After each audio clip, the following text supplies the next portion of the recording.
Hi, welcome to the Venus in Science series. Today we're going to talk about Venus in Pisces.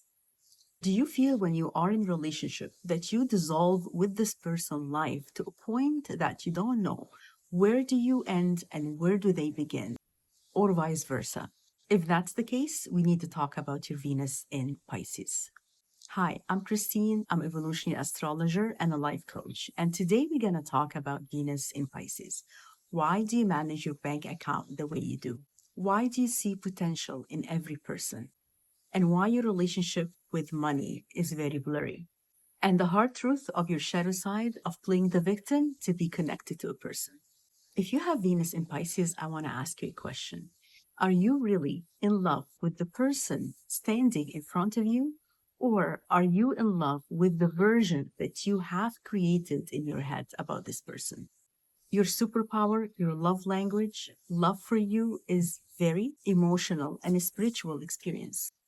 You have Venus at its best. Astrologers call it the exalted Venus because it's full of emotions. Very deep love. You feel love like no one else in the zodiac.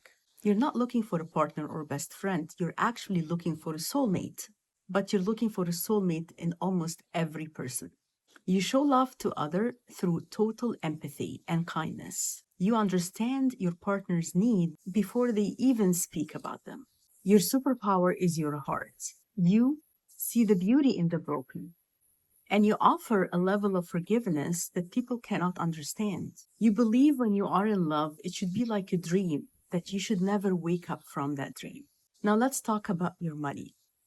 For you, money is an energy. You're not greedy, but you could be very unrealistic. You might give your last dollar to someone in need or spend your money on something that you don't actually need just because it's beautiful or satisfy you. And that could be on the account of actually paying a bill or meeting a financial responsibility that you have to do. But let's get deeper into your shadow side. Because you want love to be a fairy tale, your biggest shadow is escaping and lack of boundaries. You have a habit of wearing the rose colored glasses in every relationship. You tend to ignore the red flags because you'd rather live in a beautiful fairy tale than facing the ugly truth. When things get tough, you do not fight, you would escape. And you would use ghosting to avoid any conflict. You could actually stay in a toxic relationship long enough because you believe that you can save them. So you would mistake suffering for devotion. You could even become a chameleon that would change themselves to fit into what their partner wants them to be until you realize that you have completely lost yourself in this process. Then you start to ghost or check out. Would you rather have a partner that is your soulmate, but that is struggling in this world and cause you suffering as well? Or would you have a partner that is realistic, practical, but does not touch your heart? Let me know in the comments. Now, let's go through some guidelines on how you can manage your Venus in Pisces. You need to master the reality check because you tend to fall with the person of their potential or what you want them to be rather than their actual personality or reality. You need to practice conscious observation. List 3 things that they said they will do rather than what you hoped they will do or what you think they could do, and see if they actually do it. And start setting soft boundaries because you have tendency to lose yourself with other people. You need to maintain your space with people and set boundaries and prevent the chameleon effect, which is melting with the other person to satisfy their needs rather than identifying what you actually want in a relationship. You also need to do some financial grounding. For you, money can sometimes be blurry.